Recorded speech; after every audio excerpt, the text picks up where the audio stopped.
So dear friends, మనకు DSC లోపట physical science పెడగాజీకి సంబంధించిన మనకు తెలిసిందే 16 మార్కులు ఉంటాయి. డిఎస్సి లోపట ఆల్మోస్ట్ మనకు 32 క్వశ్చన్స్ వస్తాయి, 16 మార్కులు వస్తాయి. బెస్ట్ బుక్స్ ఏంటి, ఏ బుక్స్ చదివితే చాలా మంచిది మనకు అనే దానికి ఈ వీడియో చేస్తున్నాం. సో మనందరికి తెలిసిందే చాలా important best book, top book లోపల మనకు తెలిసిందే పెడగాజీ ఏదైతే ఉంటుందో ఈ యొక్క తెలుగు అకాడమీకి సంబంధించిన ఏదైతే తెలుగు అకాడమీ బుక్ అనేది one of the best book. So భౌతిక రసాయన బోధనా శాస్త్రం బిఎడ్ అంటే ఇది ఒకటే పుస్తకం, ఫస్ట్ ఇయర్ సెకండ్ ఇయర్ కలిపి ఒకటే బుక్ ఇచ్చాడు తెలుగు మీడియంలో. కొందరు అడుగుతున్నారు సార్ సెకండ్ ఇయర్కి వేరే ఉందా, కాదు ఒకటే బుక్. ఇందులో 10 చాప్టర్స్ ఉన్నాయి, ఆ చాప్టర్స్ మొత్తం మనకు సిలబస్ కవరేజ్ అవుతుంది. సో ఇది one of the best book. అదే రకంగా తీసుకున్నట్టయితే పాత పుస్తకం కూడా కొంత మేరకు సహాయపడుతుంది అని ఉన్నట్టయితే దయచేసి చూడండి, దగ్గర ఏదైనా పాత బుక్ ఉంటే హెల్ప్ చేస్తుంది. అదేవిధంగా ఇంగ్లీష్ మీడియం మిత్రులు అడుగుతున్నారు సార్ ఏది బుక్ అంటే మనకు ఎన్సీఆర్టీ వాళ్ళు pedagogy of science part 1 part 2 అనేది 2 పార్ట్స్ రాశారు. దయచేసి ఇది కూడా చాలా సహాయపడుతుంది, ముఖ్యంగా ఇంగ్లీష్ మీడియం మిత్రులకు ఏదైతే ఉంటుందో pedagogy of science part 1 part 2. So these are the best books for physical science.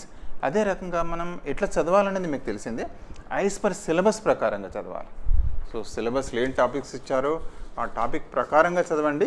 చదివిన తర్వాత ఇమ్మీడియట్గా మనం ఏంటంటే పాత క్వశ్చన్ పేపర్స్ ఇది సిలబస్ ప్రకారంగా చదవాలి. చదివిన తర్వాత వెంటనే మనం ఏం చేయాలంటే మనకు టీఎస్పీఎస్సీ 2017కి సంబంధించిన క్వశ్చన్ పేపరు అవైలబిలిటీ ఉంది గూగుల్లో, తీసుకొని డౌన్లోడ్ చేసుకోండి.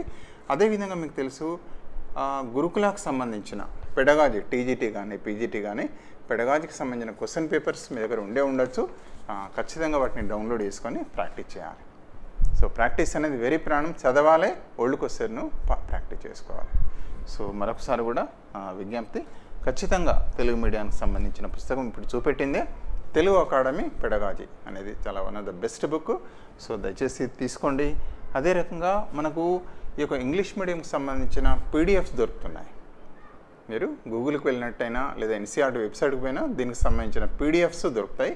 వాటిని డౌన్లోడ్ చేసుకొని ప్రింట్అవుట్ తీసుకోండి, చేతిలో ఉండాలి మనకు.